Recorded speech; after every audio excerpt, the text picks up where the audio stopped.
guessed it, after the previous owner, an elderly man, had passed away with no heirs. For Tom and Sarah, it felt like winning the lottery. They moved in on a bright, sunny day in May.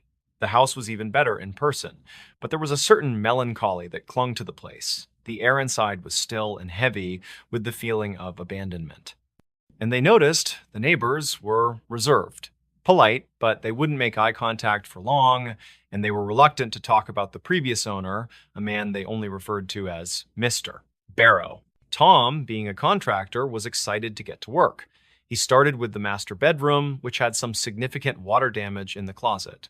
As he was tearing out a section of damp drywall, his crowbar hit something solid. It wasn't a stud or a pipe. Behind the wall was a small hidden cavity, and nestled inside was a small leather-bound journal. It was old, the cover worn smooth with time, but it was in perfect condition. It wasn't locked. That evening, after Chloe was asleep, Sarah, whose curiosity always outweighed her caution, sat down in the living room with a cup of tea and opened the journal. The handwriting inside was elegant, precise cursive, written in fountain pen ink. It was, as they had guessed, the diary of the previous owner, Joseph Barrow. The first dozen entries were exactly what she expected. They were dated from 5 years prior. Joseph wrote about his quiet life with his wife, Mary. He wrote about his love for the house, his passion for his garden, his daily routines. He seemed like a gentle, loving man. The only slightly odd thing was the way he wrote about the house itself. He didn't refer to it as the house or my home. He called it by a name, the foundation, and he often wrote about it as if it were a living, breathing entity. An entry from his first week read, "The foundation is settling in around us. Mary says it's drafty, but I believe it is merely breathing. It seems content to have life within its walls again." Sarah read a few entries to Tom, who just shrugged. Old guy was probably just a bit eccentric. He said, "Every old house gets a nickname." They thought nothing more of it and put the diary on their nightstand. Over the next few weeks, life was good. Tom made progress on the renovations. Chloe loved her new big yard. But Sarah kept reading the diary, and she began to notice a slow, creeping change in the tone of Joseph's writing. About a year into his entries, Joseph wrote that his wife Mary had fallen ill. It was a strange, wasting sickness that the doctors couldn't diagnose. She was always cold, always tired, and she began to refuse to leave her bedroom. And Joseph's writing about the house began to shift from affectionate to fearful. An entry read, "Mary is weaker today. The chill in her bones will not leave. I believe the foundation is the cause. It has grown jealous of my love for her. It wants me for itself. I hear it groaning in the night, a hungry sound that comes up from the cellar. I mind." This is where the story takes a turn from a sad tale of an old man's grief to something far more sinister. Joseph began to document a strange and specific set of rules. He believed they were a way to appease the house, to keep its malevolent energy at bay. The rules were bizarre. Rule 1, the cellar door must never be left open after sundown. The cold from the foundation rises at night. Rule 2, the foundation dislikes the color yellow. It is a garish, happy color that offends its quiet nature. Rule 3, all mirrors must be covered before sleep. The foundation enjoys watching, and it is not good to be seen in the dark. The list went on, a dozen rules, each one more paranoid than the last.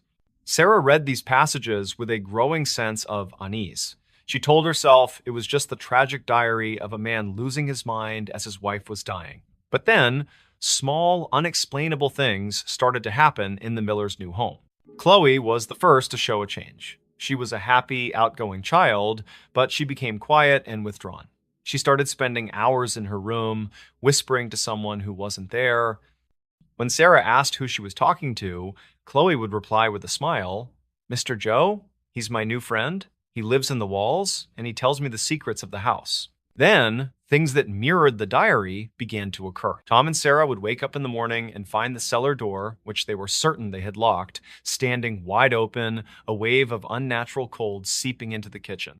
One day, Sarah bought a beautiful bouquet of yellow daffodils and put them in a vase on the dining room table. The next morning, every single flower was wilted and black, as if they had been dead for a week. The other flowers in the house were fine. Sarah, her nerves frayed, found herself subconsciously starting to follow Joseph's rules. She double-checked the cellar door lock before bed. She threw out the dead daffodils and made a mental note not to buy yellow ones again. She even started covering the mirror in their bedroom with a scarf. Tom noticed her strange new habits and grew concerned. He dismissed the occurrences as coincidences, blaming her anxiety on the stress of the move and the influence of the creepy diary. The first real tension began to grow between them. Sarah felt like she was going crazy, and Tom's skepticism made her feel utterly alone. Driven by a desperate need for answers, Sarah read to the end of the diary. The final entries were written in a frantic, almost illegible scrawl. Joseph wrote that his wife, Mary, had finally passed away in her sleep. He didn't blame the illness, he blamed the house. He wrote that the house had consumed her warmth and was now stronger than ever. He wrote that it wouldn't let him leave, that every time he tried to pack his bags, a sudden violent accident would happen, a falling piece of plaster, a shattered window preventing his escape. The very last entry in the diary was the most terrifying of all. It was just a few sentences, written with a shaky hand. Mary is gone, but the foundation is not satisfied. It requires a family to sustain it. It needs to be fed by the warmth of life. I cannot let it take another. If I cannot leave it, then I will join it. I will become its keeper. I will merge with its bones. My hunger will be its hunger, and I will keep the next family safe, so long as they follow the rules. Sarah dropped the diary as if it were on fire. She finally understood. Joseph Barrow hadn't just died of old age. He had done something to himself, some kind of dark ritual to merge with the house, believing he could contain the entity within it. The presence Chloe was talking to, Mr. Joe, wasn't a harmless imaginary friend. It was the twisted, hungry remnant of Joseph, now a permanent conscious part of the house itself. That very night, their nightmare truly began. Around 2 a.m., Sarah woke up to a strange noise. It was a faint, rhythmic scratching sound coming from inside the wall, right next to their bed. It was the same sound Joseph had described in his diary. She woke Tom, and he heard it too. It was real. As they both sat there, frozen in fear, the scratching stopped. And then, a low, masculine voice whispered from inside the wall, clear as day. It whispered one word, hungry. They grabbed Chloe from her room and spent the rest of the night huddled together in the living room, terrified. The next day, Tom, his skepticism finally shattered, agreed they had to leave. They booked a hotel and started frantically packing their most important belongings.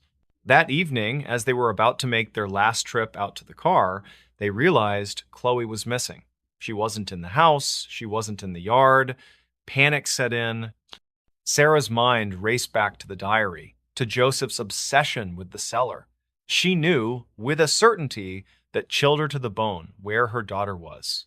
They ran to the cellar door in the kitchen. It was closed. But when Tom tried the handle, it wouldn't budge. It was as if it were sealed shut by an immense, unseen pressure. He threw his shoulder against it, but it was like hitting a wall of solid rock. And then they heard Chloe's voice from the other side of the door. But it was a strange, flat, monotone voice, devoid of all emotion. She was speaking to someone. Yes, Mr. Joe, she said calmly. I understand. A family must always live here. We have to feed the house. From all around them, from the very walls of the kitchen, a low, whispering voice echoed, the same voice they'd heard in their bedroom. It was the voice of Joseph Barrow. You cannot have her, the house whispered. She belongs to the foundation now. The house must be fed. The entire house groaned around them, a sound like a great beast waking from a slumber. Tom, in a desperate rage, threw his entire body against the cellar door again and again. In that moment of pure terror, Sarah's mind had a flash of clarity. She remembered the one thing the diary had said the house hated. The color yellow? It was a long shot, a desperate gamble based on a dead man's insane ramblings. But it was all she had. In the living room, among the boxes, was a can of bright canary yellow paint they had bought for Chloe's room. Keep him busy! She screamed at Tom. While Tom continued to pound on the door, drawing the house's malevolent attention, Sarah ran, grabbed the can and a paintbrush, and pried the lid open with shaking hands. She ran back to the cellar door and began to frantically slap the thick, bright yellow paint all over the wood. The reaction was immediate and violent. A low, guttural moan of what sounded like pure agony echoed through the entire structure. The whispering voice of Joseph screamed, a sound of rage and pain that seemed to shake the very foundations of the house. The pressure on the door vanished. Tom turned the handle and it swung open easily into the darkness below. He and Sarah scrambled down the steps and found Chloe standing at the bottom, in the center of the cold earthen floor, staring at a damp, crumbling section of the stone wall. She was dazed, as if waking from a dream. They didn't wait. They each grabbed one of her hands and fled. They ran out of the house, got in their car, and drove away without looking back, leaving all their belongings and their dream home behind them. The Miller family moved to a small, modern apartment in another state and began the slow process of healing. The house in Maine, once again, sits empty, the bank having foreclosed on it for a second time. But the story doesn't quite end there. The local police have been called to the property a few times by neighbors reporting lights turning on and off in the empty house. Teenagers, on a dare, have snuck onto the porch. They say that if you press your ear against the old walls of the house, you can still hear a man's voice whispering inside. He's still whispering his rules, preparing the house for its next family. But he's added a new one to his list, a rule he learned the hard way, whispered over and over again into the darkness: no yellow. The Foundation hates yellow. The Millers didn't destroy the entity, they just gave it a new piece of information. The trap is now smarter, it's more patient, and it's waiting for the next family to come looking for their dream home. In a remote, ice-cold valley in Norway, a place the locals call Death Valley, a hiker and his daughters stumbled upon a gruesome sight. It was the partially burned body of a woman, surrounded by a bizarre collection of objects, bottles, pills, and an umbrella, all arranged in a strange, almost ritualistic manner. When police arrived, they found that every single identifying mark had been systematically erased. The labels from her clothes were cut off, and even the fingerprints on her hands had been sanded away. For over 50 years, this woman has remained a ghost. Her case is a labyrinth of fake passports, wigs, coded messages, and Cold War intrigue. She is perhaps the most perfect unsolved mystery of the 20th century. She is the Isdal woman. Before we begin, tell me, where are you watching from? Drop it in the comments. It's always fascinating to see where these stories are heard. All right, if you're a fan of the strange, dark, and mysterious, you have certainly come to the right place. Our story begins on Sunday, November 29th, 1970, in the mountains surrounding Bergen, Norway. A university professor was out for a hike with his two young daughters in a rugged, isolated valley known as Isdalen. The valley had a dark local reputation. Its name translates to the Ice Valley, but for centuries, it had been nicknamed Dødsdalen, the Valley of Death, a place known for suicides in the medieval era and for being a treacherous spot where hikers had fallen to their deaths. It was a beautiful but deeply foreboding place. As the family made their way through the rocky terrain, they noticed a strange, acrid smell in the air. It smelled like something burning. They continued on, and as they rounded a rocky outcrop, they saw the source. There, in a small clearing, were the charred remains of a campfire. But as they got closer, the father realized with a wave of horror that it wasn't a campfire. Lying on her back amongst the rocks was the body of a woman. She was in a bizarre and unnatural pose, with her arms raised up in front of her chest, a position that coroners call the fencer's pose, which is often indicative of a body being exposed to sudden, intense heat. Her entire front torso and face were burned beyond recognition. Terrified, the man gathered his daughters and rushed back to civilization to alert the police. When the Bergen police force arrived, the scene they found was even stranger than the initial reports suggested. This was not a simple hiking accident. This was something else entirely. The woman's body was surrounded by a peculiar collection of items. There were 2 plastic bottles containing water, a half-empty bottle of Street Halvard liqueur, a packed lunch, a tube of sleeping pills, a purse, and a folded-up umbrella. But the deliberate nature of the scene was what was so chilling. Investigators noted that the objects seemed to be arranged around the body in a ceremonial fashion, and then they noticed the erasure. Every single label on the woman's clothing had been carefully cut off, The brand markings on the bottles had been peeled away. There were no identifying marks on any of her possessions. This was a person who had gone to extraordinary lengths to ensure no one would ever know who she was. The police initially thought this was a suicide, a strange one, but a suicide nonetheless.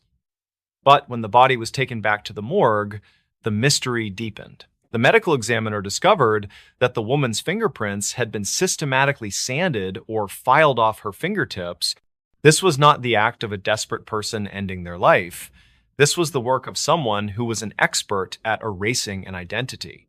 This was the work of a professional. With no ID, no fingerprints, and no recognizable features, the investigation was at a complete standstill. They had a ghost. Their first big break came a few days later. Police discovered 2 suitcases that had been left in a luggage locker at the Bergen train station. They managed to trace them back to the hotel where the mystery woman had last been staying. When they opened the suitcases, the case blew wide open, taking a sharp turn from a strange death to a full-blown international espionage thriller. Inside the suitcases, there was no identification. But there was a collection of wigs and several pairs of non-prescription glasses, clearly meant for changing one's appearance. There was a variety of different currencies: Norwegian, Belgian, British, and Swiss. There were maps, bus and train timetables, and a tube of eczema cream with the prescription label removed. And just like at the crime scene, every single piece of clothing in the suitcases had had its tags and labels meticulously cut off. But the most important discovery was a small notepad. On the first page, the police found a series of numbers and letters written in a strange code. The city's best code breakers were put on the case, and they soon realized it was a relatively simple substitution cipher. They cracked it. But the decoded message wasn't a confession or a spy's secret. It was a dry, meticulous list of dates and locations. It was a travelogue. 025-030p, translated to October 25th to 30th Paris. N29, S2, O translated to November 29th, Stavanger. October 2nd, Oslo. It was the travel itinerary of a ghost. Using the decoded notepad and witness statements, the police began the painstaking process of retracing the woman's steps. And they discovered that she hadn't just been a ghost in death, she had been one in life, too. They found that she had traveled all over Europe, from Paris to Geneva to Oslo, using at least 8 different completely fake passports. She had checked into hotels under a series of aliases: Fenella Lork, Claudia Telt, Vera Jarley, Alexia Zarna Merches. Each name came with a different nationality and a different backstory. Handwriting analysis of the hotel check-in cards she had filled out confirmed they were all the same person. Witness descriptions from hotel staff across Norway and Europe began to paint a picture of this enigmatic woman. She was described as elegant, well-dressed, and always solitary. She spoke German, French, Flemish, and English, all with an unidentifiable accent. She always paid in cash and often requested to change rooms multiple times during a single stay. She was a woman who was an expert at being seen, but never known. Investigators were able to piece together her final days in Bergen. She checked into the Hotel Hordeheimen, staying in room 407. She told the staff she was a traveling saleswoman and antique dealer. She would often leave her room for long periods, and when she was there, she seemed paranoid, keeping the furniture pushed up against the door. After a few days, she checked out and moved to another hotel, and then another, a classic sign of someone trying to avoid being followed. The last time anyone saw her alive, she was checking out of her hotel on the morning of November 23rd. She paid in cash, and a taxi took her to the Bergen train station, where she put her 2 suitcases into a storage locker. After that, she seems to have vanished for several days. It's believed she was seen by a local man on the day she died, November 29th. He saw a well-dressed woman, not in hiking gear, walking ahead of him on the trail leading into Isdalen Valley. She had a look of fear on her face, and he noticed 2 large, dark-haired men in coats following her at a distance. He thought it was strange, but didn't want to get involved. He didn't report it to the police until after her body had been found. The autopsy revealed that the woman had died from a combination of 2 things. She had a massive amount of phenobarbital, a powerful sleeping pill, in her stomach at least 50 pills, and she had died from carbon monoxide poisoning from the fire. Soot was found in her lungs, which meant she was still alive and breathing as the fire burned. The official cause of death was ruled a suicide, but this conclusion has been challenged by investigators and journalists for decades. It makes almost no sense. If you were planning to take your own life with an overdose of sleeping pills, why would you also set yourself on fire? And if you were going to do that, why would you do it in such a remote, hard-to-reach location? Why would a suicidal person go to the extreme, professional-level lengths of erasing their fingerprints and cutting every label from their clothing? It just doesn't add up. This leads to the most enduring and plausible theory, that the Isdal woman was a spy. The time period, 1970, was the height of the Cold War. Norway, as a founding member of NATO sharing a border with the Soviet Union, was a hotbed of espionage.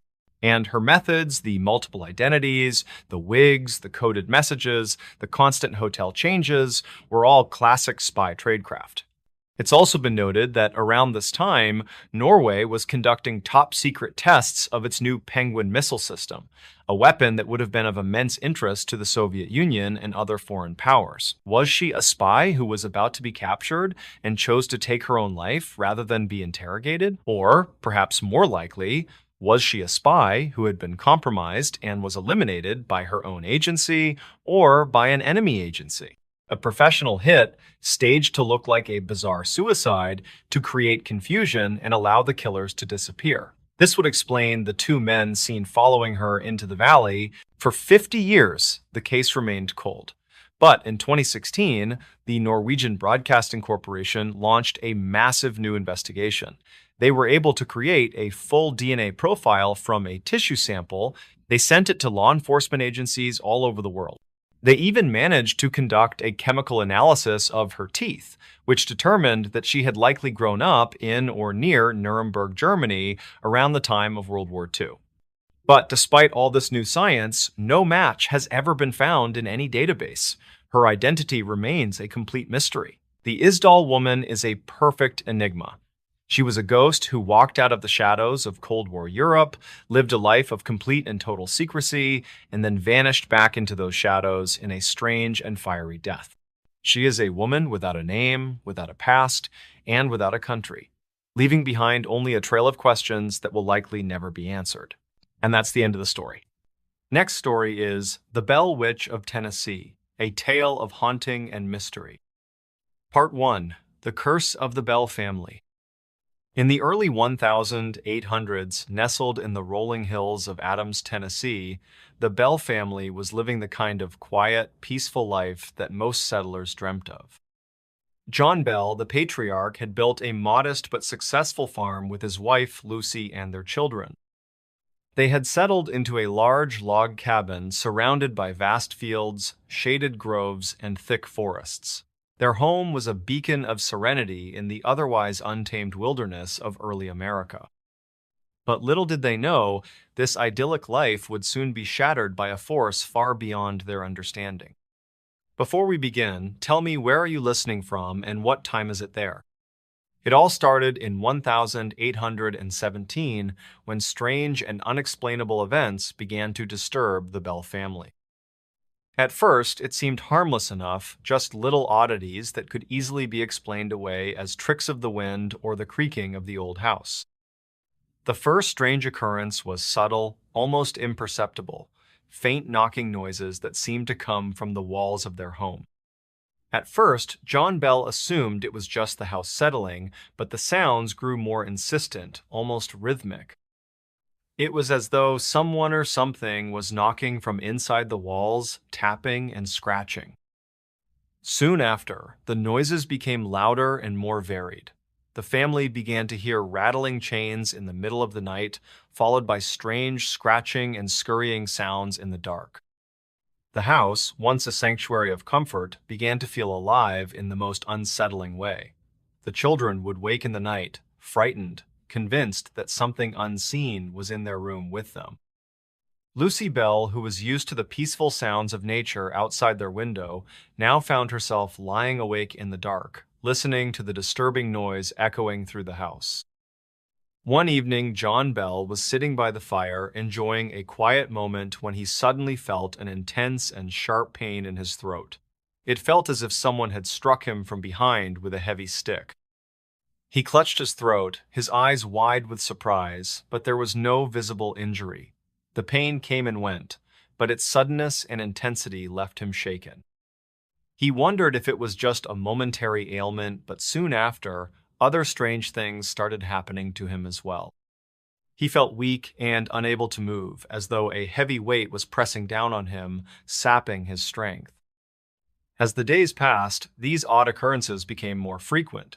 The family would wake in the morning to find objects had been moved or displaced overnight. Chairs that had been neatly tucked under the table would be found overturned, and the household items that had once been in their proper place were now scattered about in a haphazard manner. At night, the sound of heavy footsteps pacing back and forth outside their door would keep them awake, their minds filled with dread and confusion. And always, lurking in the back of their thoughts, was the unsettling suspicion that something or someone was there with them. But the true horror began when the voice started. At first, it was a soft whisper, so faint that no one was certain it was real. The voice seemed to come from nowhere, and yet it was clearly audible. It would echo in the empty rooms, as though speaking directly to the Bell family. The voice was cold and mocking, calling their names and making strange, cryptic remarks. John Bell, who had been a man of reason and solid character, was now terrified. He tried to reason with the voice, but it mocked him, repeating the same words over and over. It wasn't long before the voice became louder, more insistent, and more threatening.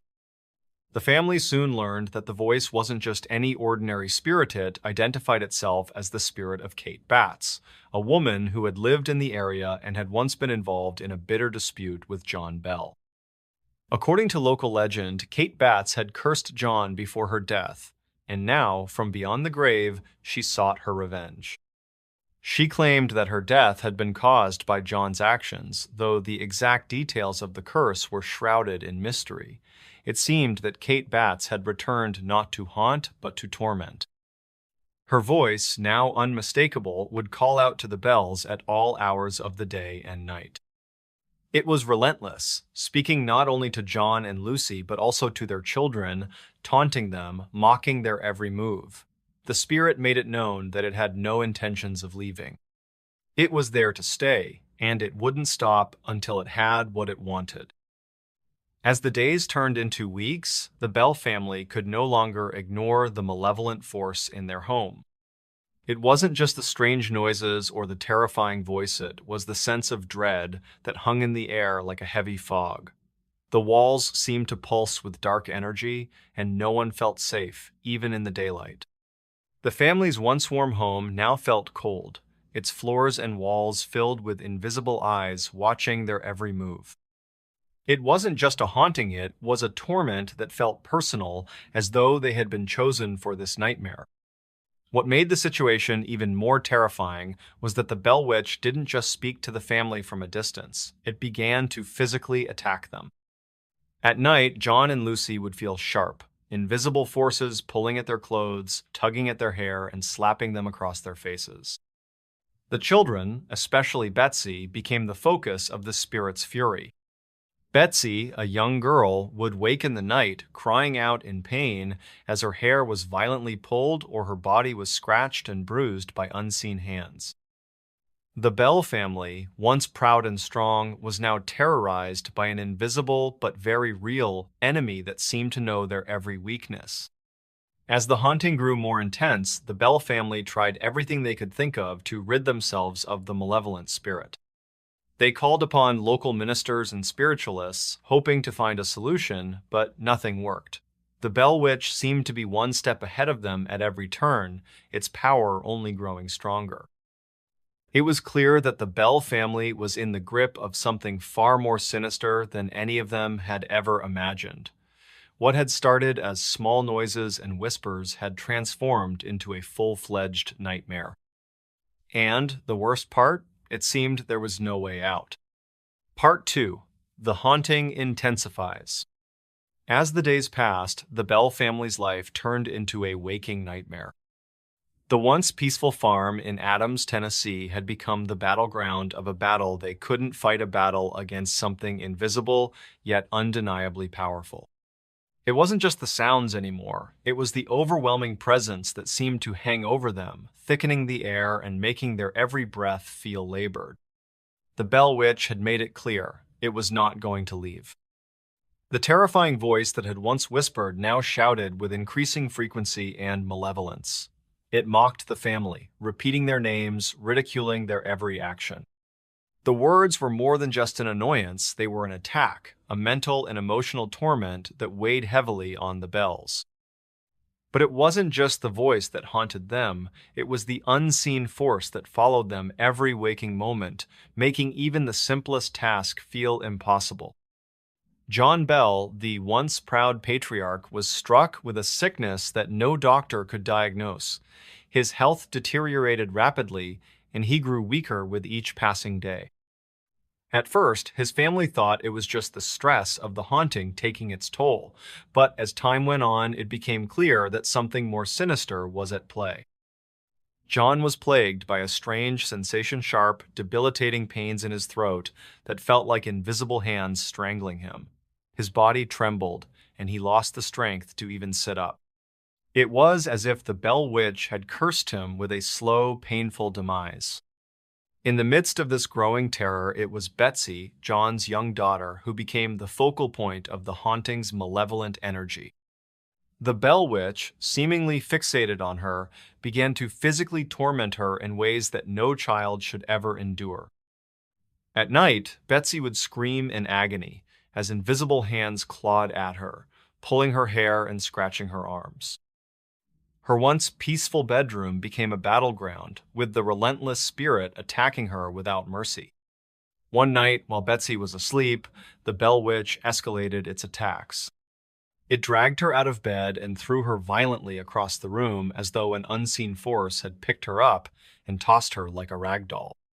The family, helpless and terrified, could only watch in horror as their daughter suffered. John and Lucy Bell, weakened and fearful, were powerless to protect their child from the unseen terror that had taken hold of their home. The ghostly torment didn't stop at physical violence. The Bell Witch began to speak directly to Betsy, taunting her with cruel words. It threatened to kill her, mockingly asking if she was afraid to die. The voice seemed to enjoy her suffering, reveling in the fear it caused. The witch seemed to delight in Betsy's pain, using her as a means of breaking the family's spirit. The situation grew worse as the Bell Witch began to attack not just Betsy, but other members of the family. John Bell, once a man of strength, found himself paralyzed, his body betraying him as the curse took hold. It wasn't just his physical health that deteriorated, it was his spirit. Each day he seemed more and more defeated, unable to fight the invisible force that tormented him. Lucy Bell, desperate to protect her family, sought out help from spiritualists, priests, and local leaders. She even consulted with local ministers, hoping that prayers and blessings could drive out the evil that had taken root in their home. But no one had any answers. The Bell Witch mocked their efforts, saying that no one could stop it. The ministers, despite their best efforts, could only leave in fear, their prayers seemingly having no effect on the malevolent spirit. The haunting reached a fever pitch when a group of local spiritualists, intrigued by the Bell family's plight, came to visit the farm. These spiritualists were well known for their work with the supernatural, and they believed that they could communicate with spirits. They arrived at the Bell farm, hoping to make contact with the entity that had been tormenting the Bells. What they didn't expect was that the Bell Witch was more than capable of revealing itself. The moment the spiritualists entered the Bell house, the witch began to make itself known with terrifying force. The voice shouted at them, demanding that they leave, mocking their feeble attempts to communicate with it. The witch spoke through the spiritualists, using their own voices to deliver cryptic, unsettling messages. The Bells and their visitors were left stunned and terrified by the experience. But the most shocking revelation came when the Bell Witch, in an eerie display of power, began to answer questions that no one could have known the answers to. It revealed secrets about the Bell family, things that only the Bells themselves could have known, details of their personal lives, private moments, and even their darkest fears. The witch's knowledge was terrifying, and its ability to manipulate the family with such precision left the Bells feeling completely helpless. As the haunting continued to intensify, the family was pushed to the brink. Desperate and fearful for their lives, the Bells made the difficult decision to leave their home. But no matter where they went, the Bell Witch followed. It was clear now, the witch had chosen them, and it wasn't going to let them go. The townspeople of Adams, hearing about the Bell family's torment, began to whisper about the Bell Witch. Some believed it was a poltergeist, others thought it was a curse, but no one could explain the full extent of the supernatural force that had overtaken the Bell family's lives. The Bell Witch became a legend in the town, and the story of the Bell family's suffering spread far beyond the borders of Tennessee. With each passing day, the Bell Witch's power grew stronger, and it became clear that the family had no escape. The torment continued, day and night, wearing down their spirits. And yet, the family held on to one fragile hope, that somehow someone might find a way to put an end to the nightmare that had consumed their lives. But that hope would be tested in ways they never could have imagined. As the Bell Witch's grip tightened, the family had to ask themselves, was this a curse they could survive, or were they destined to be consumed by the malevolent force that had taken over their home? The nightmare was far from over. Part 3. The Final Confrontation and Legacy. As the haunting grew more unbearable, the Bell family's will to continue living in their own home seemed to wane. The once tight-knit family was now fractured, each member haunted by the relentless terror of the Bell Witch. The invisible force that tormented them seemed to have no end, no mercy, and no explanation. It wasn't just physical suffering anymore, it was emotional and psychological devastation, as the Bell Witch seemed determined to break their spirits in every way imaginable. The family's final attempt to confront the Bell Witch came in the fall of 1820. John Bell, though gravely ill, made one last effort to find peace for his family. He called upon a group of local spiritualists and religious leaders, hoping that, together, they might finally put an end to the curse. The group arrived at the Bell farm with hopeful resolve, but none of them knew the true power of the spirit they were about to face. The Bell Witch, who had already demonstrated its mastery over the physical and psychological realm, now prepared to reveal its final act of terror. As the group began to pray and perform rituals in an attempt to banish the spirit, the Bell Witch's voice erupted into the room. It mocked their efforts, taunted their prayers, and laughed at their attempts to cleanse the house. But it wasn't just words this time. The Bell Witch's presence filled the room like a tangible force, shaking the very walls of the house. The air grew thick with a sense of impending doom, and the temperature plummeted as though the room itself was being consumed by an icy chill. John Bell, who had been frail and weak for months, suddenly seemed to gain strength. He spoke to the group with urgency, asking them to continue the prayers. It was as if he knew that this moment would be the turning point. But just as it seemed that the Bell Witch might finally be banished, something shifted. The voice, now more furious and vengeful than ever, announced its most shocking declaration: "I have killed him." In a final, terrifying move, the Bell Witch claimed the life of John Bell. On December 20, 1820, John Bell dyed his body, weak, frail, and seemingly drained of life. The family, devastated by his death, believed that the curse had claimed him at last.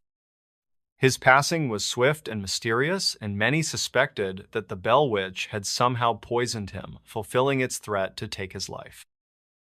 John Bell's death sent shockwaves through the community. The family had suffered for years under the torment of the Bell Witch, and now, it seemed, the witch had finally claimed its prize. The news of John's death spread quickly through Tennessee, and the legend of the Bell Witch gained even more prominence. Local ministers, townsfolk, and curious onlookers flocked to the Bell Farm, desperate to witness the haunting firsthand. Some believed that the witch's power was fading, while others feared that the worst was yet to come. But despite John Bell's death, the haunting did not end with his passing. The Bell Witch, now seemingly victorious, continued to torment the Bell family. However, Betsy, John's daughter, who had been the primary target of the witch's physical assaults, began to experience a change. The witch's hold on her seemed to loosen, and her attacks became less frequent. In the months following her father's death, Betsy decided to end her engagement to a local young man named Joshua Gardner, likely influenced by the Bell Witch's malevolent presence. Once this final break occurred, the torment seemed to cease entirely. By the summer of 1821, the Bell Witch's grip on the Bell family finally loosened. The family, weary and broken, left the farm for good. The house, once their home, was abandoned. The Bell Witch had won, but it had also left its mark on the Bell family and the town of Adams forever. Though the haunting had subsided, the legend of the Bell Witch did not fade. Stories of strange occurrences continued to circulate, and some locals claimed to have seen the ghostly figure of a woman walking through the woods near the Bell farm. Over time, the story of the Bell Witch became a cornerstone of American folklore, inspiring books, movies, and countless retellings. The question of whether the Bell Witch was a poltergeist, a vengeful spirit, or something far darker was never fully answered. In the years that followed, the Bell family moved away from the area, and the farm was eventually abandoned. However, the Bell Witch's legacy lived on. Tourists and ghost hunters still visit the site of the old Bell farm, hoping to catch a glimpse of the mysterious forces that once terrorized the Bell family. Some say they still hear the whispering voice of the witch in the wind, while others claim to see strange lights flickering in the woods at night. As for the Bell family, their names became synonymous with the supernatural, and their haunting story remains one of the most chilling in American history. The Bell Witch is remembered as a relentless, mysterious force that forever altered the lives of those who crossed its path. The questions surrounding the haunting, what it was, why it happened, and whether it will ever truly be gone remain unanswered, leaving the legend of the Bell Witch to haunt the minds of those who dare to explore its dark history. The Bell Witch's curse may have claimed John Bell's life, but the haunting has never truly ended. The story lives on, echoing through the ages, a chilling reminder of the unknown forces that still lurk in the shadows, waiting for the next victim. The Bell Witch will forever remain a part of Tennessee's history, a dark chapter that continues to fascinate and terrify all who hear its tale. In the years just after the First World War, the city of New Orleans was a place unlike any other in America. It was a city of deep shadows and dazzling light, of old-world superstition and modern, vibrant music. It was the birthplace of jazz, a place where the air itself seemed to thrum with life. But beginning in 1918, a new, terrifying sound began to cut through the music. It was the sound of splintering wood in the dead of night, as a phantom killer chiseled his way into the homes of sleeping families. He would ignore their money and their jewelry, and instead, he would pick up their own axe and use it to commit acts of unspeakable violence. This killer, who became known as the Axeman, was never caught. He was a ghost who terrorized a city, and then, after sending one of the most bizarre letters in the history of crime, a letter in which he claimed to be a demon from hell and made a strange promise involving jazz music, he vanished, leaving behind a legend that is forever woven into the dark musical soul of New Orleans. Before we begin, tell me, where are you watching from? Drop it in the comments. It's always fascinating to see where these stories are heard. All right, if you're a fan of the strange, dark, and mysterious, you have certainly come to the right place. To truly understand this story, you have to imagine New Orleans in the early 20th century. This was a city that lived by its own rules. A bustling, humid port city on the Mississippi River, it was a melting pot of cultures: French, Spanish, African, Creole, and a large growing community of Italian immigrants. mostly from Sicily. It was a place of deep Catholic faith, but also a place where the traditions of voodoo were practiced openly in the city's shadowy back alleys. It was a city of contradictions, where gaslit cobblestone streets met the electric glow of raucous dance halls from which a new revolutionary sound called jazz music spilled out into the night. It was into this vibrant, chaotic, and superstitious world that the Axeman came. Our story begins on the morning of May 23rd, 1918. Two brothers, Jake and Andrew Maggio, walked to the small grocery store and saloon they owned with their other brother, Joseph, and his wife, Catherine. The store was located on the ground floor of a two-story building, with Joseph and Catherine's apartment directly above. When they arrived, they found the front door was locked, which was unusual. After getting no answer, they went around to the back and found a disturbing sight.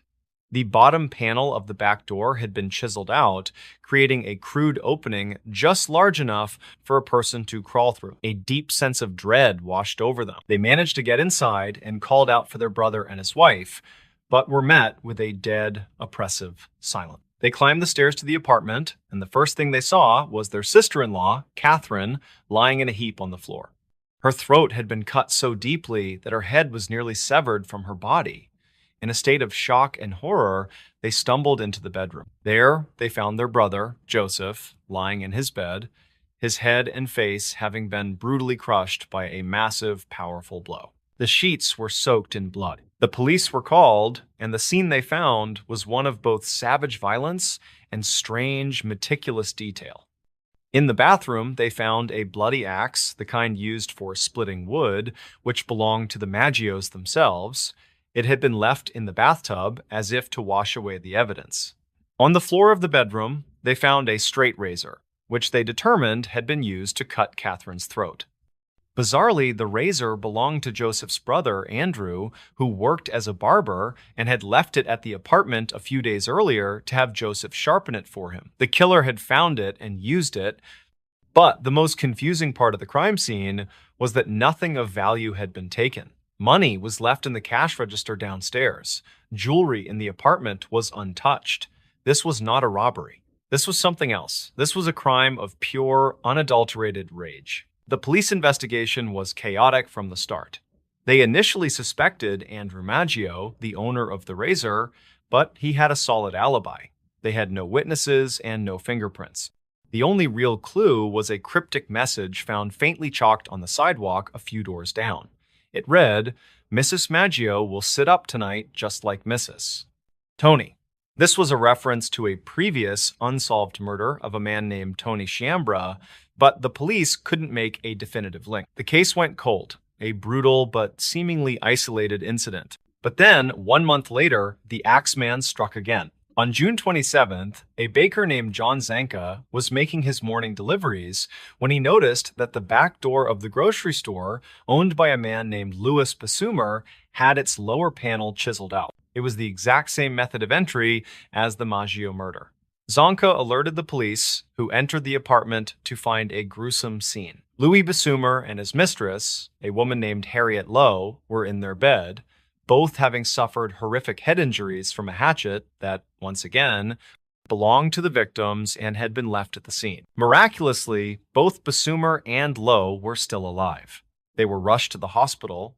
As police investigated, they once again found that no money had been taken. This was not a robbery. This was a pattern. A serial killer was at large in New Orleans. A killer who seemed to specifically target Italian grocers, who used a chisel to silently enter their homes, and who used their own axes to attack them as they slept. The case took a bizarre turn at the hospital. Harriet Lowe, before lapsing into a coma, reportedly told police that she thought the attacker was a young, dark-skinned man, but her description was vague. A few days later, she changed her story completely and accused Louis Basumer, the man lying injured in the bed next to her, of being a German spy and of having attacked her. The police, desperate for a suspect, arrested Basumer. But Lowe's story kept changing, and with no other evidence, Basumer was eventually released. Harriet Lowe died a few days later, and the truth of what she saw died with her. The city of New Orleans was now gripped by fear. The Italian-American community in particular was terrified. They were being targeted, but they didn't know why. Many of them were recent immigrants who were already distrustful of the police, and they began to take matters into their own hands, arming themselves and forming vigilante groups to patrol their neighborhoods at night. The Axeman, however, remained silent for the rest of the summer. The city began to breathe a collective sigh of relief, hoping the nightmare was over. It wasn't. On March 10th, 1919, the killer returned with a vengeance, committing his most brutal and heartbreaking crime yet. The target was another Italian grocer, a man named Charlie Cortimiglia, who lived with his wife Rosie and their beautiful 2-year-old daughter Mary. That morning, their next-door neighbor heard screams coming from the Cortimiglia apartment. He rushed over to find a scene of unimaginable horror. Rosie was standing in the doorway, her head covered in blood, holding the lifeless body of her daughter Mary. Inside, on the bed, lay her husband, Charlie, also severely injured. The little girl, Mary, had been killed by a single, powerful blow to the head as she slept in her mother's arms. Charlie and Rosie were rushed to the hospital, where they eventually recovered. Once again, the killer had used the victim's own axe and had entered by chiseling out the back door panel. The murder of a 2-year-old child sent a wave of pure terror through New Orleans. This was no longer just a killer, this was a monster. The entire city was on edge, locking their doors, sleeping with guns by their bedsides. The police were powerless, the public was terrified, and the Axeman was in complete control. And it was at this moment of peak terror that the killer decided to speak. On March 13th, 1919, a letter arrived at the office of the Times New Orleans Times-Picayune Times newspaper. The letter was bold, arrogant, and utterly terrifying. It was, allegedly, from the Axeman himself. And it was one of the strangest and most theatrical letters a serial killer has ever written. It began, "Esteemed mortal, they have never caught me, and they never will. They have never seen me, for I am invisible, even as the ether that surrounds your earth. I am not a human being, but a spirit and a demon from the hottest hell. I am what you Orleanians and your foolish police call the Axeman." The letter continued in this bizarre supernatural tone. The author claimed to be a close relative of the Angel of Death and bragged about his power over the city. But the most famous part of the letter was the strange and specific promise he made. He wrote, "Now, to be exact, at 12:15 earthly time on next Tuesday night, I am going to pass over New Orleans. In my infinite mercy, I am going to make a little proposition to you people. Here it is. I am very fond of jazz music, and I swear by all the devils in the nether regions that every person shall be spared in whose home a jazz band is in full swing at the time I have just mentioned. If you have a jazz band going, well, then it is your good fortune, but if you haven't got a jazz band and you are alone on Tuesday night, then you will get the axe." The letter was published in the paper, and the city went wild. No one knew if it was a genuine letter from the killer or a sick prank. But in a city steeped in superstition and fear, no one was willing to take the chance. And so, the night of Tuesday, March 19th, 1919, became a legendary night in the history of New Orleans. It was the night the entire city threw a party to save their own lives. Every dance hall, every saloon, every restaurant was packed to the rafters. Professional jazz bands played until their fingers were sore. But it wasn't just the public venues. In private homes all across the city, people threw Axeman parties. Families who owned a gramophone played their jazz records as loud as they could, opening their windows so the sound would spill out into the street. Those who didn't have a record player played pianos, banged on pots and pans, anything to make a joyful, jazzy noise. The entire city, from the wealthiest mansions to the poorest shacks, was alive with the sound of music. A citywide musical exorcism designed to keep the demon at bay. And it worked. On that night, the city of New Orleans held its breath, and the music played on. And the Axeman, true to his word, did not strike. The Axeman would kill one more time in October of 1919. But after that, the attacks simply stopped. As mysteriously as he had appeared, the Axeman vanished. He was never identified, never caught. For decades, theories have swirled. Was he a lone sadistic madman with a grudge against Italian immigrants? Was it a series of mafia hits disguised to look like the work of a single serial killer? Or was he, as his letter claimed, something not quite human? We will never know. The Axeman of New Orleans remains a phantom, a boogeyman whose legend is forever intertwined with the city he terrorized. A city that, for one strange and unforgettable night, fought back against a demon with the only weapon he seemed to fear, a loud, defiant, and joyful noise. In the history of crime, there are few stories as audacious and as perfectly cinematic as this one. It's the story of a man who, on the eve of a major holiday, walked onto an airplane dressed in a business suit, ordered a drink, and then quietly carried out the most daring act of air piracy in American history. He wasn't violent, he wasn't loud, he was calm, polite, and completely in control. He demanded a fortune in cash and 4 parachutes, and then, in the middle of a raging storm, he did the unthinkable. He opened the rear door of the commercial airliner at 10,000 feet and leaped out into the black, freezing wilderness below, vanishing without a trace. He became a ghost, a legend, and an American folk hero. This is the story of D.B. Cooper. Before we begin, tell me, where are you watching from? Drop it in the comments. It's always fascinating to see where these stories are heard. All right, if you're a fan of the strange, dark, and mysterious, you have certainly come to the right place.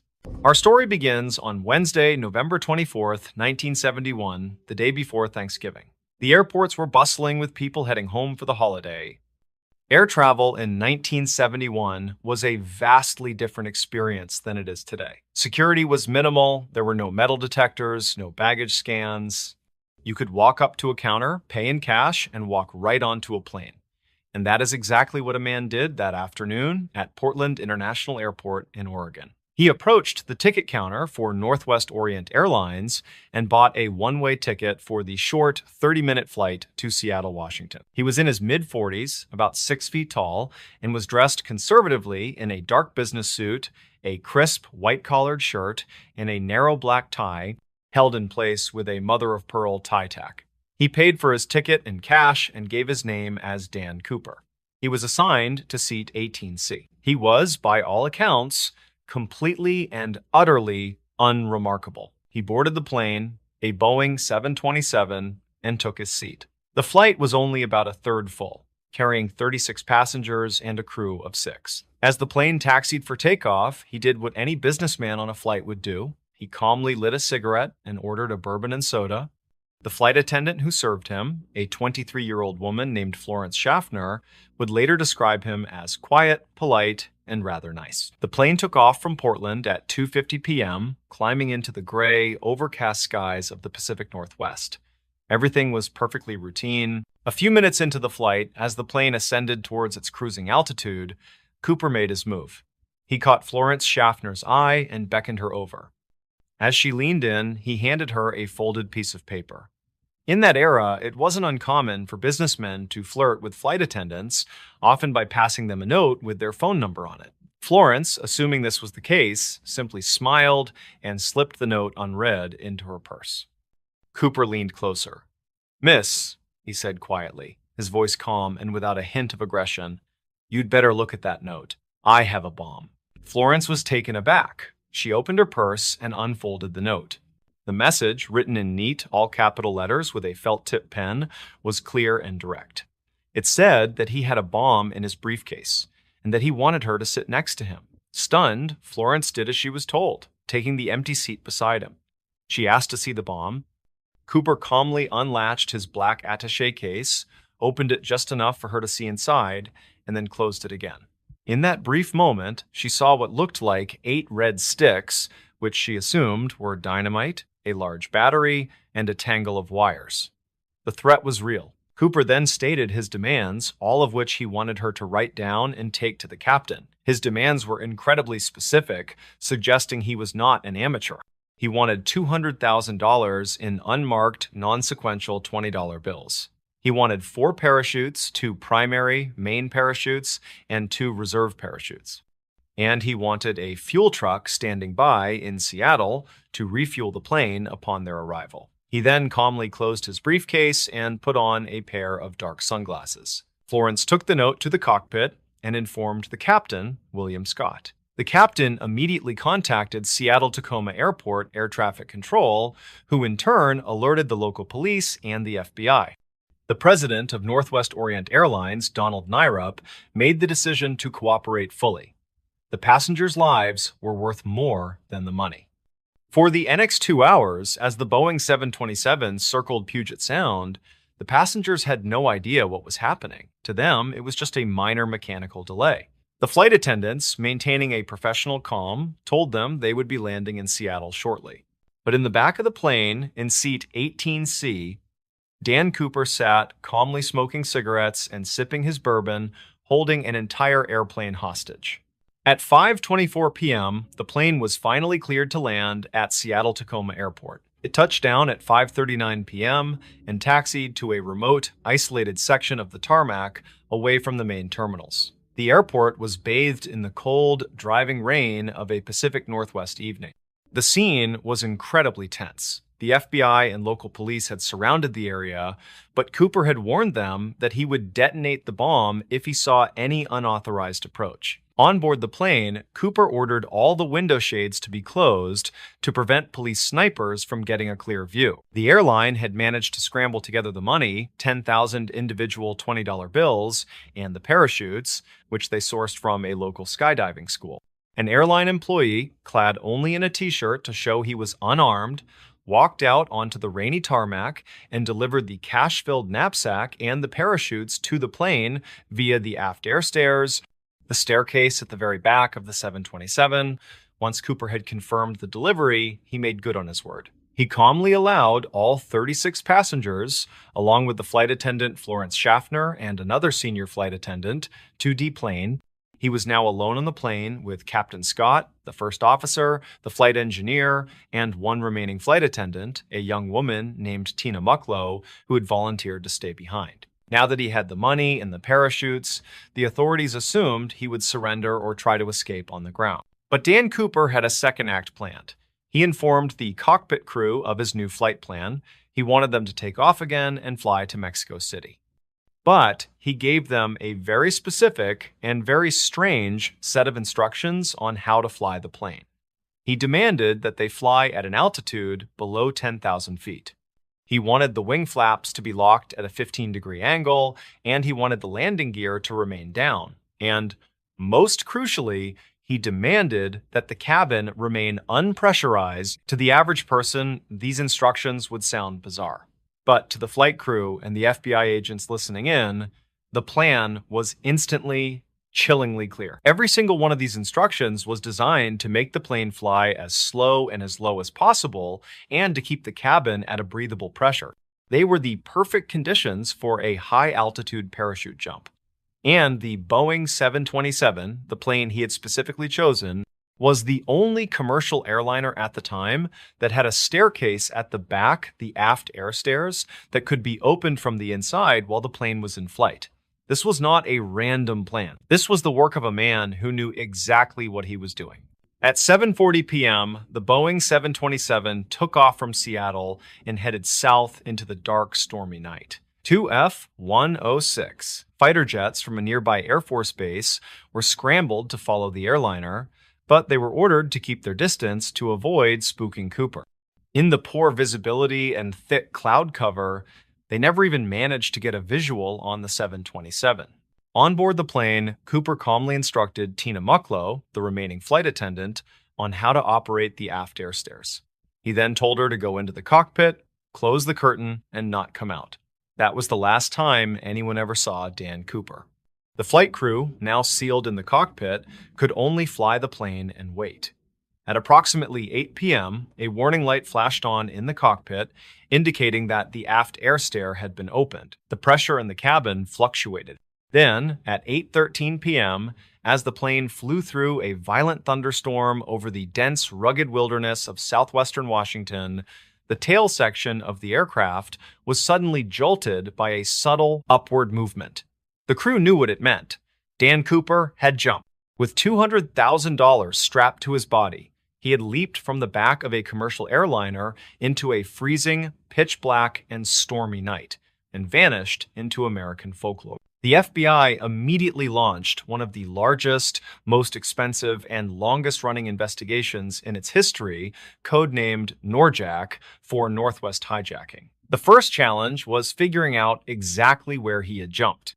Based on the flight path and the moment the tail section jolted, they were able to narrow it down to a remote, heavily forested, mountainous area on the border of Washington and Oregon. They sent in hundreds of soldiers to conduct a massive ground search, but the terrain was some of the most unforgiving in the country. It was a dense, tangled wilderness, and the search turned up absolutely nothing. No parachute, no briefcase, no money, and no body. The only physical evidence they had was what Cooper had left behind on the plane. They found his black clip-on tie, his mother-of-pearl tie tack, and 8 Raleigh cigarette butts. For decades, these items yielded few clues. But in the 2000s, forensic investigators were able to isolate a partial DNA profile from the tie. The problem was, with no body and no identified suspect, they had nothing to compare it to. For 9 long years, the case was completely cold. It seemed the mystery of D.B. Cooper, a name, by the way, that was the result of a media miscommunication, but it stuck, would never be solved. And then, in February of 1980, a small miracle occurred. An 8-year-old boy named Brian Ingram was on a family vacation digging a fire pit on a sandy beach along the Columbia River, a spot called Tennebar. About 5 inches down in the sand, his fingers hit something. It was 3 rotting bundles of cash. When his family took the money to the police, the FBI confirmed the impossible. The serial numbers on the $20 bills were a perfect match for the Cooper ransom money. They had found nearly $6,000 of it. The discovery should have been a massive breakthrough, but instead, it only deepened the mystery. Tennebar was miles away from the primary jump zone that the FBI had calculated. How did the money get there? Scientists analyzed the diatoms on the bills and determined that the money had not been buried, but had washed ashore. This led to a theory that Cooper had landed in the Columbia River, or one of its tributaries, and drowned, and that the money had been washed downstream over the years. But if that was the case, where was the rest of the money? And where was Cooper? Over the years, the FBI investigated over 800 suspects. The list included experienced paratroopers, career criminals, and even a woman who claimed Cooper was her husband who had confessed on his deathbed. But the most compelling suspect was a man named Richard McCoy Jr., a Vietnam veteran and skydiving enthusiast who, just 5 months after the Cooper hijacking, pulled off a nearly identical crime. He hijacked a plane, demanded $500,000 and 4 parachutes, and jumped out over Utah. He was caught 2 days later. While the similarities were striking, the FBI eventually ruled him out. His physical description didn't quite match, and he had a solid alibi for the night of the Cooper hijacking. In July of 2016, after 45 years of dead ends, the FBI officially closed the active investigation into the D.B. Cooper case. It remains the only unsolved act of air piracy in American history. The central question has always been, did he survive the jump? The FBI has long maintained that he almost certainly died. He jumped at night into a thunderstorm with winds over 200 miles per hour into freezing temperatures. He was wearing a business suit and loafers. The terrain below was a dense mountainous forest. The odds of survival were almost zero. But that conclusion has never satisfied the public. The story of D.B. Cooper is the story of an ordinary man who pulled off an extraordinary crime with a cool, calm, and almost gentlemanly demeanor. He became a folk hero, a symbol of rebellion against the system. People wanted to believe he was out there, somewhere, enjoying his fortune on a beach in Mexico. The truth is, we will never know. Dan Cooper, whoever he was, stepped out of that airplane and into thin air, leaving behind an empty seat, a baffling trail of clues, and one of the most perfect, strange, and mysterious legends in the annals of American crime. There are certain fundamental laws of nature that we take for granted. Fire, for example, is a predictable force. It needs fuel, it needs oxygen, and it needs a source of ignition. When it burns, it spreads. It consumes what's around it, leaving a wide path of destruction. But what if there was another kind of fire? A fire that breaks all the rules we think we know. A fire that can erupt from within a human body, burning it to a pile of fine ash at temperatures hotter than a professional crematorium, yet leave a stack of newspapers on a table right next to the victim, completely untouched. For centuries, stories have been told of this phenomenon, dismissed as folklore or superstition. But the photographic evidence and the baffled testimonies of seasoned fire investigators and forensic experts tell a different story. They tell a story of a terrifying, logic-defying mystery, the story of spontaneous human combustion. Before we begin, tell me, where are you watching from?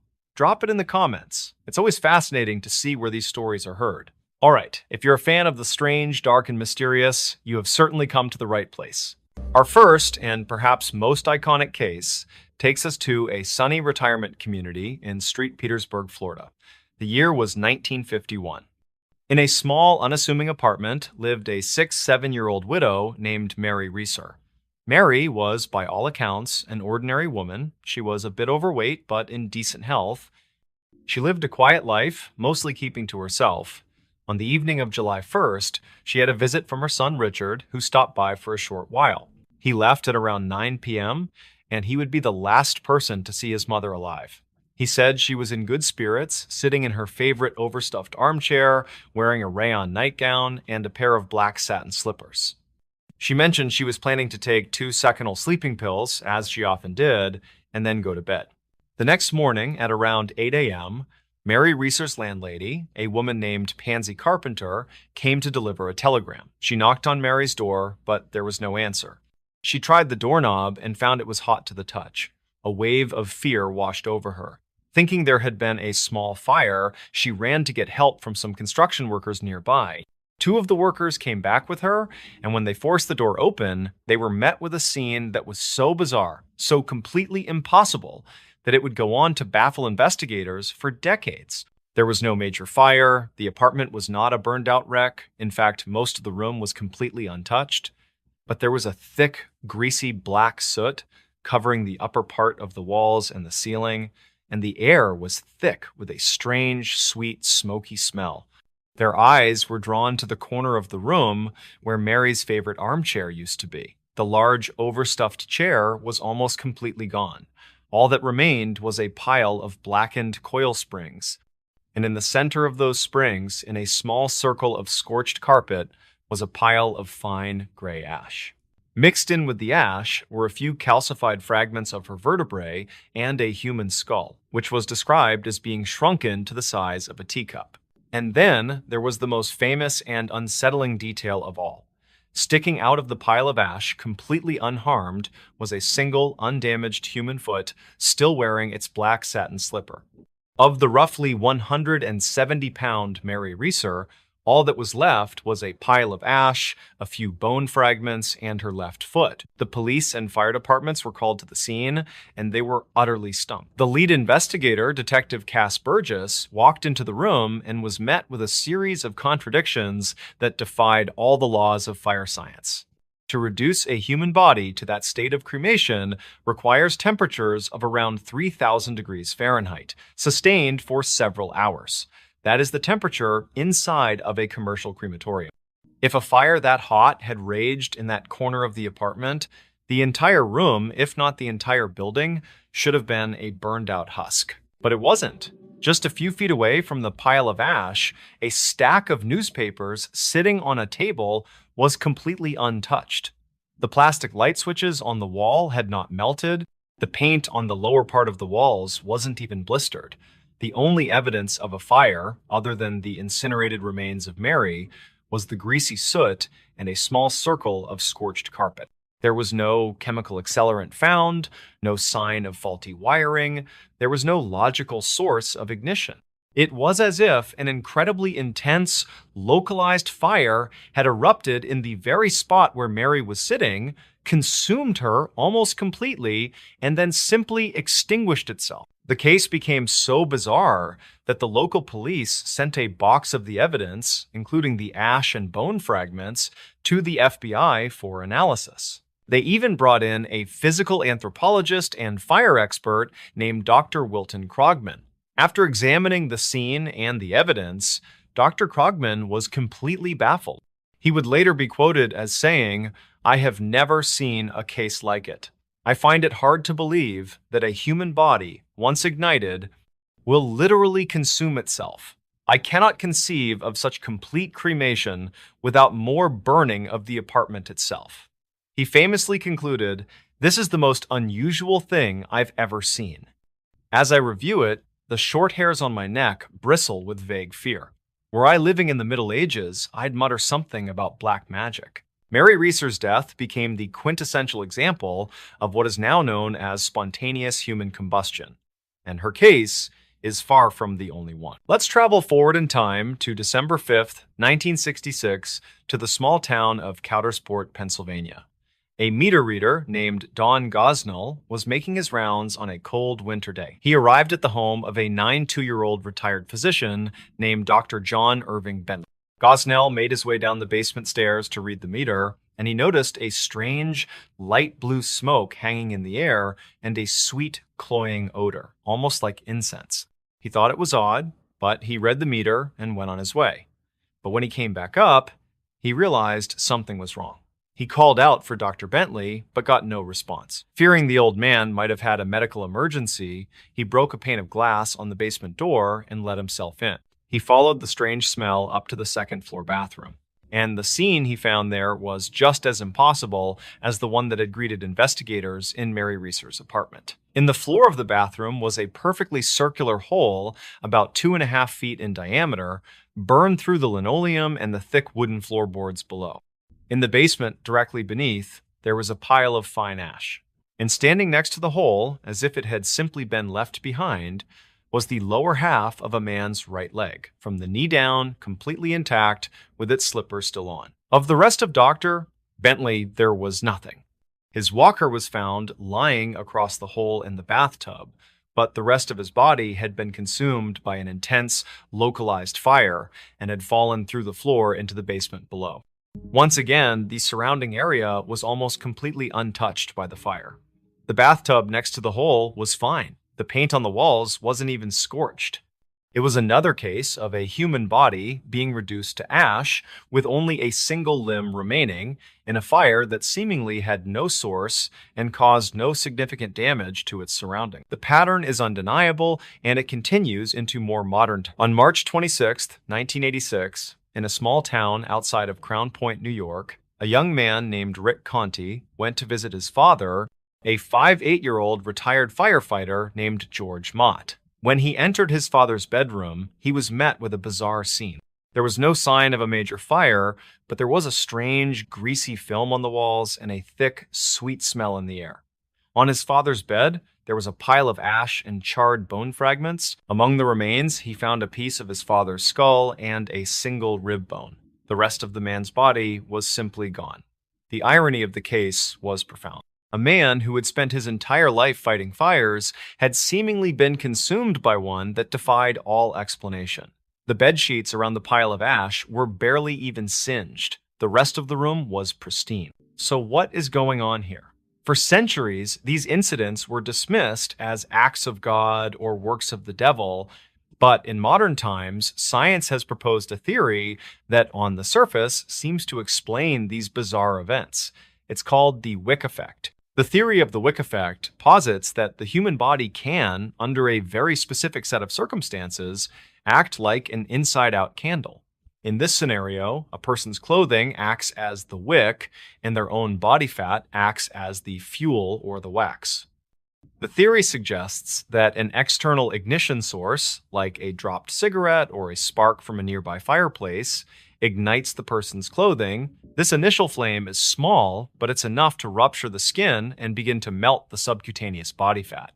This melted fat then soaks into the clothing, the wick, and it begins to burn, but not with a large flame. Instead, it creates a small, slow-burning, smoldering fire. This slow, contained burn can last for many hours, generating intense heat in a very localized area. This intense, localized heat can eventually consume the majority of the body, including bone, leaving behind the characteristic greasy soot and pile of ash. The wick effect elegantly explains many of the classic hallmarks of these cases. It explains why the fire is so localized and doesn't spread to the rest of the room. It explains why there is so much greasy soot, and it explains why extremities with less body fat, like the lower legs and feet, are often left behind untouched by the flame. For many, the wick effect is the final, rational explanation for a seemingly supernatural phenomenon. But does it really explain everything? Many investigators and researchers have pointed out significant holes in the theory. First, the temperatures required to turn human bone into fine, calcified ash are incredibly high, around 3,000 degrees Fahrenheit. While a smoldering wick effect fire can get hot, many argue it cannot consistently reach the temperatures needed for such complete cremation. Second, in many of the most famous cases, including Mary Reeser's, there was absolutely no plausible source of ignition found. Mary Reeser was not a smoker, there was no fireplace. The idea of a smoldering fire also doesn't seem to account for the speed at which some of these events are thought to have occurred. And that brings us to our final and perhaps most compelling case. It happened in Galway, Ireland in December of 2010. A 76-year-old man named Michael Faherty was found dead in his home. A neighbor had been alerted by a smoke alarm and had seen smoke coming from the house. When the fire department arrived, they found Michael's completely incinerated body lying on his back on the floor of his living room. The fire that had consumed him had been so intense that it had also burned the ceiling directly above him and the concrete floor directly beneath him. But the rest of the room, including furniture just feet away, was completely untouched. The Irish police launched a full investigation. They found no signs of an accelerant. They ruled out any conventional explanation for the fire. The case was turned over to the coroner, a man named Dr. Ciaran McLaughlin. After reviewing all the evidence from the scene and the full autopsy report, Dr. McLaughlin did something almost unprecedented in modern forensic history. He officially recorded the cause of death for Michael Faherty as spontaneous combustion. He stated in his official report that after a thorough investigation, he had found no other adequate explanation for the death. So where does that leave us? We are left with a phenomenon that seems to defy logic. We have a compelling scientific theory that explains many, but perhaps not all of the details.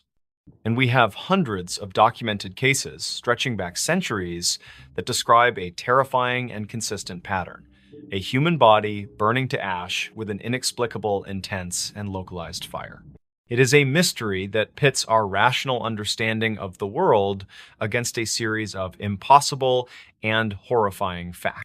Is it possible that under some rare and unknown set of biological circumstances, the human body can become its own funeral pyre? The science says no. But cases like that of Mary Reeser, Dr.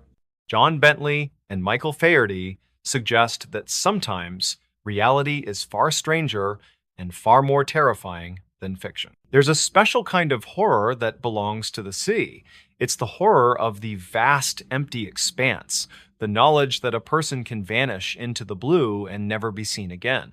And no story captures this terror quite like that of the ghost ship, a vessel found sailing perfectly on its own with no one at the helm. In 2007, off the coast of Australia, a modern high-tech yacht was discovered drifting aimlessly in the Coral Sea.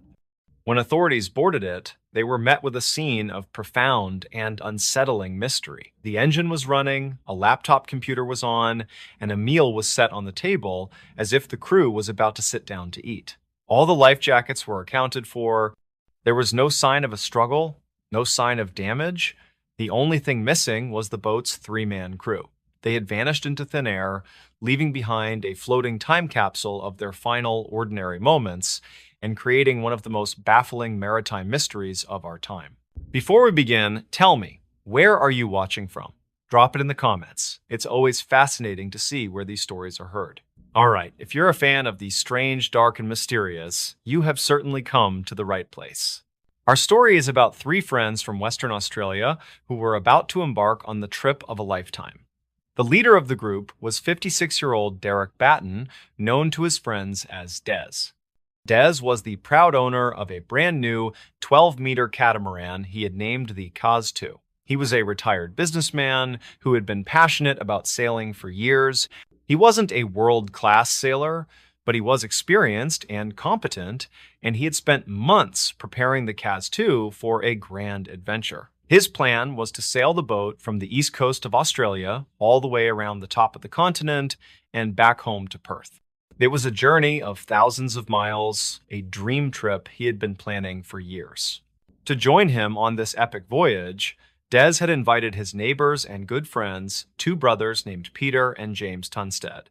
Peter was 69 years old, and his younger brother James was 63. They were both retired and eager for an adventure. But there was one crucial detail that would become a central point in the mystery that was to follow. Unlike Des, the Tunstead brothers were not experienced sailors. They had some basic knowledge of boating, but they were essentially landlubbers, along for the ride and to help out where they could. The safety and navigation of the Caz 2 times rested almost entirely on the shoulders of its skipper, Des Batten. On Sunday, April 15th, 2007, the three men set off. They departed from a marina in Airlie Beach, a popular tourist town on the coast of Queensland. The weather was perfect, the seas were calm, and the men were in high spirits. We know this because they documented their departure on a handheld video camera. The footage they shot that morning is both heartwarming and, in retrospect, incredibly haunting. It shows the three friends smiling and laughing, giving a tour of their new boat. They film the coastline as they pull away from the marina. Des is at the helm, looking confident and happy. The brothers are seen baiting fishing lines. It's a perfect picture of hope and excitement, the beginning of a grand adventure. It is also the last time any of them would be seen alive. For the next 3 days, the Caz 2 times sailed north, up the coast into the vast blue expanse of the Coral Sea. And then, on the afternoon of Wednesday, April 18th, a Coast Watch helicopter was on a routine patrol over the outer Great Barrier Reef, a remote and protected area. The pilot spotted something unusual. It was a catamaran, its sails up, drifting aimlessly in a restricted zone. The pilot tried to make radio contact with the vessel, but received no reply. He could see that the boat's sails were badly shredded, and it seemed to be in some kind of trouble. He reported the sighting, but the yacht was too far out to sea for an immediate response. It took another 2 days until Friday, April 20th, for a helicopter from Queensland's Emergency Management Service to reach the drifting yacht. A crewman was lowered onto the deck, and the world was introduced to the baffling mystery of the ghost yacht times Caz 2 asterisk. The scene that greeted the first responders was one of profound and unsettling normalcy. This was not the scene of a disaster. The boat was not damaged. There were no signs of a struggle, no signs of foul play. The first thing they noticed was that the boat's engine was running, and it was in neutral, meaning the boat was just idling, being pushed along by the wind and the current. On the deck, several fishing lines were found trailing in the water. One of them had a small fish still on the hook. It was as if the men had been in the middle of a relaxing afternoon of fishing and had simply stopped. The scene below deck was even stranger. The crewman made his way into the cabin and was met with a scene that looked like the men had just stepped out for a moment. On a table, a laptop computer was open and still running. The boat's GPS and radio were both on and in perfect working order. Navigation charts were laid out on the table. A meal was found, either on the table or in the galley, seemingly ready to be eaten. In the sleeping quarters, the beds were made, and clothes were neatly folded. All of the men's personal effects, their wallets, cell phones, and glasses were right where you would expect them to be. And most crucially, all of the boat's safety equipment, including the life jackets and the emergency beacon, were all properly stowed away in their lockers. The only thing missing from this picture of perfect, peaceful domesticity was the three men themselves. They had vanished. The maritime authorities towed the Caz 2 back to port, and a massive air and sea search was launched. For 3 days, planes, helicopters, and boats scoured hundreds of square miles of the Coral Sea looking for any sign of the missing men. They found absolutely nothing.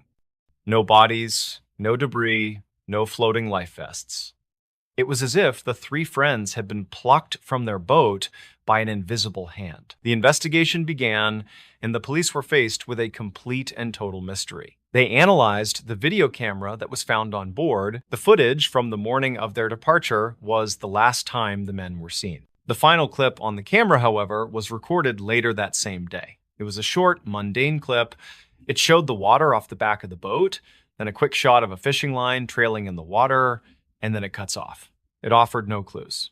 With no bodies and no signs of a crime, investigators were left to speculate. The media had a field day, dubbing the Times Kaz, 2 times a modern-day Times, Mary Celeste Asterisk, the famous ghost ship found abandoned in the Atlantic in 1872.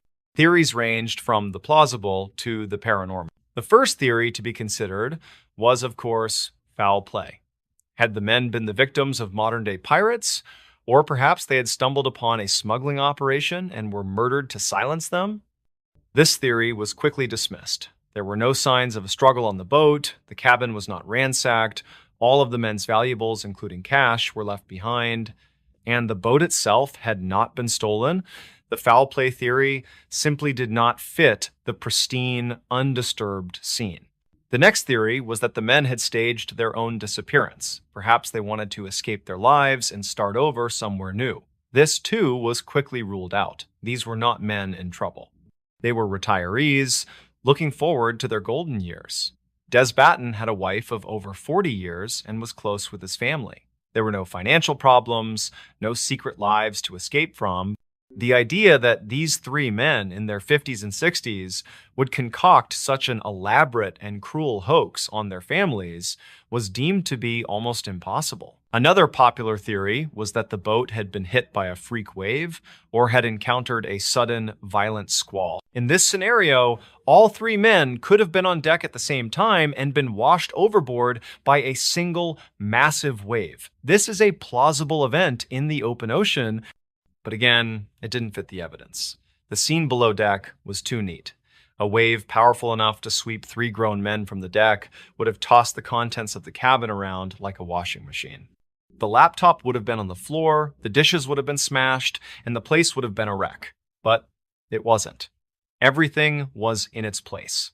With no other plausible explanations, the police and the coroner were left to piece together a theory based on the few clues they had and a deep understanding of what can go wrong on the open sea. The official inquest into the disappearance of the men came to a conclusion that was both mundane and tragic. They concluded that the men had died as a result of a series of unfortunate cascading accidents. The coroner laid out a step-by-step theory of what he believed had happened on that fateful day. He believed the trouble started with a simple common problem. One of the Tunstead brothers, likely James, who was the least experienced on the boat, was fishing off the back of the catamaran. His fishing lure became snagged, possibly on the boat's own rudder or on a rock or piece of coral they were passing over. Unable to free it, he put his fishing rod down and attempted to untangle the line by hand. As he leaned over the back of the boat, which was moving in a gentle swell, he lost his balance and fell into the water. His brother Peter, seeing James in the water and struggling, would have immediately rushed to his aid. But instead of throwing him a life jacket or a rope, Peter, in a moment of panic and inexperience, also jumped into the water to try and save his brother. Now, 2 of the 3 men were in the ocean, and the boat, with its engine in neutral and its sails up, was beginning to slowly but surely drift away from them, pushed by the wind and the current. The skipper, Des Batten, would have heard the commotion and rushed to the deck. He would have seen his 2 friends in the water, their boat drifting away from them. He was the only one left on board and the only one with any real sailing experience. He would have tried to turn the boat around to get back to them.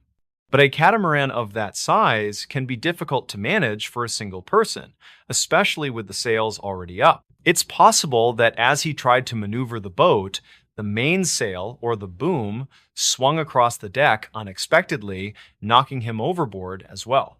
Or, in an even more tragic scenario, Des, seeing his friends struggling and the boat drifting away too quickly, made a final, desperate, and heroic decision. He may have realized he couldn't get the boat back to them in time. So, he may have grabbed a rope, or simply trusted in his own ability as a swimmer and jumped into the water himself in a last-ditch effort to save his friends. In either scenario, the result is the same. All three men were now in the water, and their empty yacht was sailing away from them, moving just a little bit faster than a man can swim. They would have watched, exhausted and helpless, as their only hope of survival slowly drifted over the horizon. This chain of events theory is the official explanation for the disappearance of the crew of the Kaz-2. It's a logical and plausible scenario that accounts for the inexperience of the crew, the trailing fishing lines, and the lack of any signs of foul play. But it is important to remember that it is still just a theory. There is no proof. It is a story pieced together by investigators to try and make sense of an otherwise senseless scene. We are left with the haunting image of that boat sailing on its own, a perfectly preserved floating ghost ship, a testament to how quickly a dream vacation can turn into an inexplicable maritime nightmare. The three men, Des, Peter, and James, were never found, their bodies and the true secret of their final moments swallowed by the vast, unforgiving sea. Imagine a criminal who doesn't want to hide in the shadows. Instead, they want the entire world to watch their every move. Now imagine this criminal isn't a person, but a ghost, a faceless group that calls itself the Monster with 21 Faces. For 18 months, this phantom entity held the entire nation of Japan hostage. They kidnapped the CEO of a billion-dollar company, poisoned candy, and put it back on store shelves for children to find. And all the while, they sent taunting, playful letters to the police and the media, turning their crime spree into a terrifying national drama. They were always one step ahead, and in the end, they simply announced they were bored of the game and vanished forever, leaving behind one of the most baffling and audacious unsolved cases in the history of crime. Before we begin, tell me, where are you watching from? Drop it in the comments. It's always fascinating to see where these stories are heard.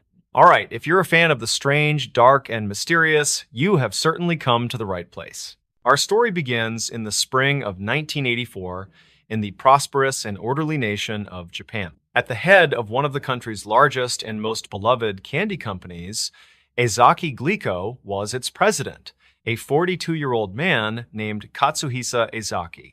Glico was a household name, famous for iconic snacks like Pocky and Pretz. Ezaki lived a comfortable life with his wife Mariko and their three children in a wealthy suburb of Nishinomiya. On the evening of March 18th, he was enjoying a relaxing bath at home after a long day. He had no idea that his quiet, successful life was about to be shattered, and that he was about to become the first pawn in a bizarre and terrifying game. At around 9 p.m., two masked men, armed with guns and a key, quietly let themselves into his mother's house, which was right next door to his own. They tied up his 70-year-old mother and forced her to give them the key to her son's home. A few minutes later, Ezaki's wife Mariko heard a noise and came downstairs to find the two masked intruders in her home. They brandished their weapons and told her they wouldn't harm her or the children if she just stayed quiet. One of the men then cut the phone lines while the other went upstairs. He kicked open the bathroom door to find a shocked Katsuhisa Ezaki. They dragged him from his bath, naked and dripping, and threw him into the shower. They told him they wanted money, 1 billion yen, the equivalent of about 10 million US dollars at the time, and 10 kilograms of gold bullion. Before he could even process the demand, they hustled him out of his own home, wrapped him in a blanket, and forced him into a waiting car. The president of the Glico Candy Company had been kidnapped from his own bathroom. The next day, the kidnappers sent a ransom note to the company demanding the massive sum of money, but the kidnappers, whoever they were, had underestimated their victim. Ezaki was not a man who would sit and wait for his fate to be decided. He was being held in a small, windowless room in what he believed to be an abandoned warehouse. After 3 days in captivity, he saw his chance. He managed to loosen his restraints, and when his captors were distracted, he made a break for it. He burst out of the warehouse and ran for his life, eventually making it to a nearby road and flagging down help. He had escaped. For the police and the Glico Company, it was a moment of immense relief. The crisis was over, but they were wrong. The crisis was just beginning. The kidnappers hadn't just lost their hostage, they had been publicly embarrassed, and now they wanted revenge. This is when the criminals adopted their now famous persona. A few weeks after the escape, letters began to arrive at newspaper offices and police stations across Japan.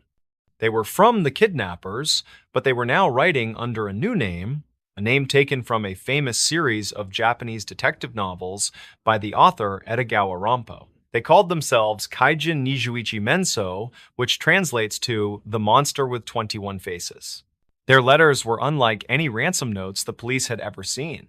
They were not just demanding, they were theatrical, arrogant, and filled with a strange, dark sense of humor.